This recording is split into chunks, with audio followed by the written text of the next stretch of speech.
Hey everybody, we're back. Episode 3210 of the Cabral Concept. Really important show for you here today. The 3 types of mercury that we want to avoid. A lot of people always think of it in one particular element of where we might be exposed to it. I want to share with you here today 3 specific ways that we need to stay aware, what we can do about it, and why we don't need to be afraid. Yes, it's a heavy metal. Yes, it can affect our nervous system, our brain, inflammation, or thyroid, and much more, but it's easy once you know what to look for, which is why it's always about the education, right? So we learn more, we can do more, we can stay healthy for ourselves, for our family, and if you're an IHP, for your clients as well. So let's dive right into this. The 3 types of mercury to avoid. The first one is this. It is elemental mercury. Now, you don't need to worry about all the different names, but I'm going to give you the 3 main places where you're going to find it. So elemental mercury, you're going to find predominantly in silver fillings in your mouth. So if you open your mouth and you look at the bottom row, typically the molars in the back, or you tilt your head up and you ask someone, hey, take a photo, or you take a photo, and you see if you have any silver fillings back there. It's one of the first things I used to do as part of the health assessment in my practice. It's not like I don't do it now. We just do it virtually over video. And here's why. Because those silver, again, silver is nice. There's no silver in those amalgams. They just look silver, right? So those fillings in your teeth, 50% of that, about 50% of that is mercury. Is that a good thing? No, not at all. And the FDA knows it, but there's no way they can back out of it now. Why? They'd have massive lawsuits. They've been doing this for decades. Let me actually share with you exactly what the FDA says. This is crazy. So it says that who should not get these silver fillings at all. Pregnant women, that's one. Women who are planning to become pregnant, nursing women, children, especially those under 6 years of age, those with pre-existing neurological disease, those with kidney issues, and people with heightened sensitivity to silver or copper or tin or mercury. So that's big, right? So those people definitely don't want it. Why? Because mercury is literally a poison. It is toxic to the human body. So much so, and I'm going to link up the FDA's website. You know what? I should screenshot it in case they ever change it. I should definitely do that. So I'm going to do that. But if you go to stephencabral.com/3210, stephencabral.com/3210, I'm going to link it over to it. And of course, I'm going to screenshot it before this goes live. So we have the evidence as well. Because the FDA directly quotes on their own website.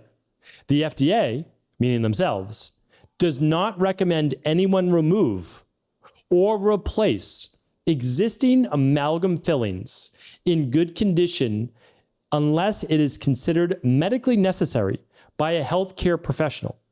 For example, documented hypersensitivity to amalgam material. Removing intact amalgam fillings results in unnecessary loss of healthy tooth structure and a temporary air quotes here, increase in exposure due to additional mercury vapor released during the removal process, which is toxic and poisonous. I added that last part because it is the truth. That is why they don't want you to have them removed. Here's why. Mercury vapor from elemental mercury is absorbed through the capillaries in the mouth and mainly breathed in through the nasal passages and or mouth and into your lungs. Once it hits the lungs, it can create inflammation. I'm not even going to state the other things that it could do so we don't get banned on this podcast. But then it can also move right into your bloodstream as well. Okay, this is extremely dangerous, can cause thyroid issues, autoimmune issues, nervous system issues, brain aging-based issues. So detrimental in every way, shape, or form. And why is the FDA saying, hey, don't have these removed? Now, eventually, as I wrote in the rain barrel effect and I showed you my mercury amalgams, they start to turn up on the edges. And so as you're chewing, after you've had them for like 10, 15, 20 years, little amounts of mercury vapor over time are released. Okay, well, there's no studies, right, that talks about the bioaccumulation. I'll get to that in just a moment. The bioaccumulative, keep that in your mind for just one moment. But here's what happens. If you go to a dentist to have these mercury amalgams removed, they typically take them out by cutting them in half. So you are given local anesthesia or anesthesia. They literally saw them in half. It exposes all of the mercury then into the air. Now, your dentist has a mask on, they've got goggles on, they're fully protected. You are not, because it's not even possible, because you've got your mouth wide open, right? Now, that's extremely dangerous. Okay, I have podcasts though on what to do if you have to have your mercury amalgams removed, like I did. First and foremost, you go to see a good biological dentist. Inside the Rain Barrel Effect, I talk about this, the IAOMT.org. I'll link that up today at episode 3210. But you go to them and you look for someone that is certified in mercury amalgam removals. And they actually put in what's called a dam or rubber dam in your mouth so that you're not swallowing and breathing in all this mercury. Then they're using a vacuum to basically suck it all out of the air. So they're doing all of the precautions. Even then, there's still mercury released. Can't help it. Like you're cutting these things out of your mouth, right? So, but then there are things that you can do, and I'll share those at the end. All right. So the first one we need to worry about is elemental mercury.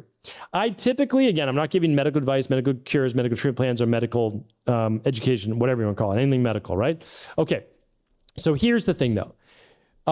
If you have 6 silver fillings in your mouth or a mouth full of them, you want to do them in piecemeal. You don't want to do them all at once because of the massive mercury exposure. So you might plan it out with your dentist that every quarter for the next year, you're going to take out 2 or 3, like whatever it might be. Again, size-wise probably matters more than just, is it 1? Because the larger they are, they have to be cut out. And it's also can be detrimental to the teeth because the teeth might not have the same structure. So you do need to typically put something in its place, but certainly you can look at something that is far more natural than silver. That is for sure. All right. Number 1, elemental mercury. Second form of mercury to be aware of. Most people, or I should say more people are aware of this one. And it is methylmercury, also known as organic mercury. But just because something is called organic doesn't mean it's healthy. Organic mercury just comes from it coming from natural sources such as fish, right? So let's say there's tuna or swordfish or any of these larger fish. Well, they accumulate mercury over time. One, they can live longer, larger fish. They eat other fish that also accumulate mercury over time. Our seas are also so polluted from all of the different factories that are, putting up this chemical-based smoke and smog, and then it's raining down, it's coming into the oceans. Yeah, it's a real issue, no doubt about that. So should we not eat fish? Well, I still eat fish. What I want to do is stay away from the larger mercury fish. We'll link up a couple of those shows as to what fish are best at stephencabral.com/3210. Okay.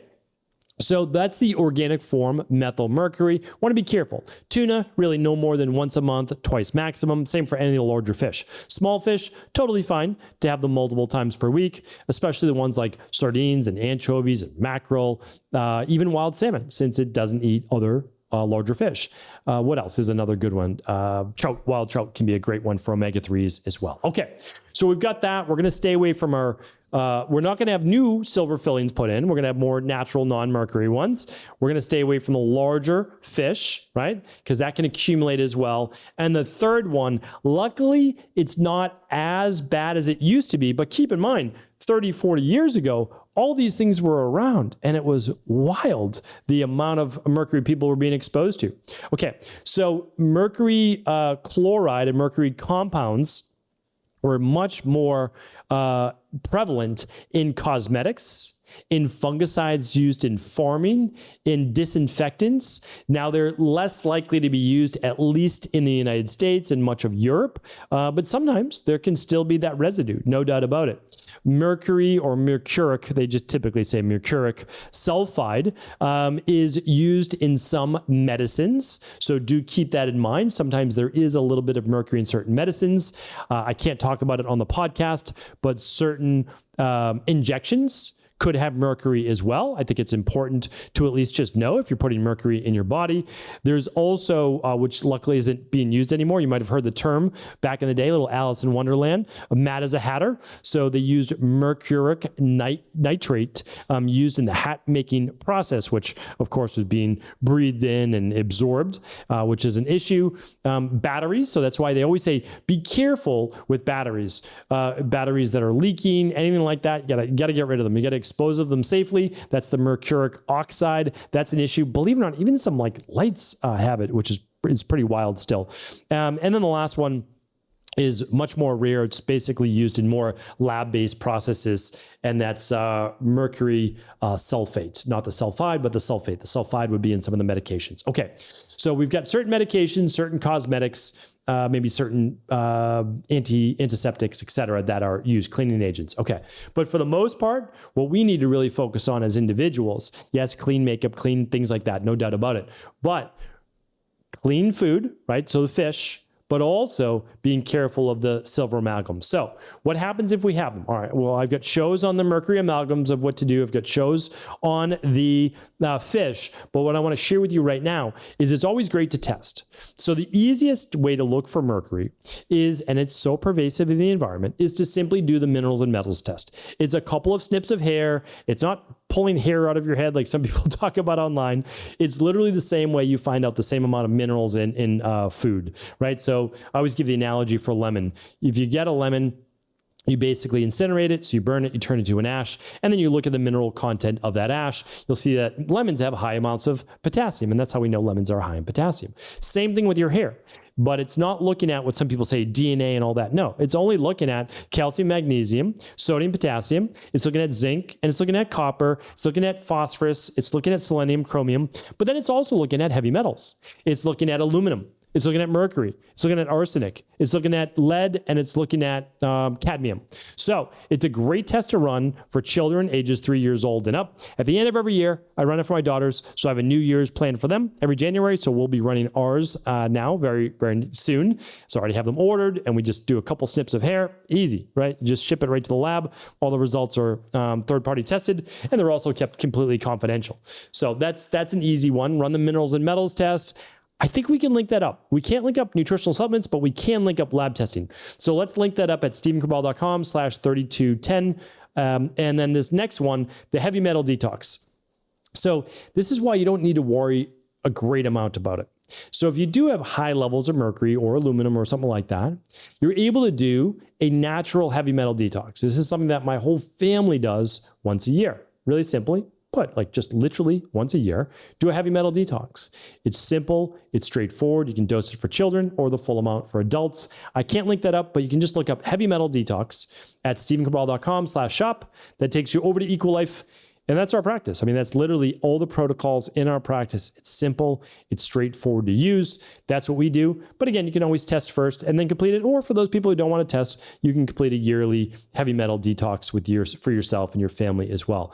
So that is what I wanted to share with you today on mercury. It is something that is extremely toxic, especially for women looking to get pregnant, who are pregnant, young children, those with neurological issues, those with kidney issues, anybody with an autoimmune issue. You need to test, and then again, complete the heavy metal detox if you have that. Hopefully this was helpful. All the big takeaways, all the links will be at stephencabral.com/3210. Do feel free to share the show with anyone you believe it could serve. Take care, everybody. Thanks so much for tuning into today's show. Before you go, don't forget to hit that subscribe button. I want to make sure that you're getting our daily content, not missing out on anything. Functional medicine, wellness, weight gain, weight loss, anti-aging, living longer, stronger, and all of the most cutting-edge research. And if there's any topics you want to hear, feel free to leave them in the comments below. Take care.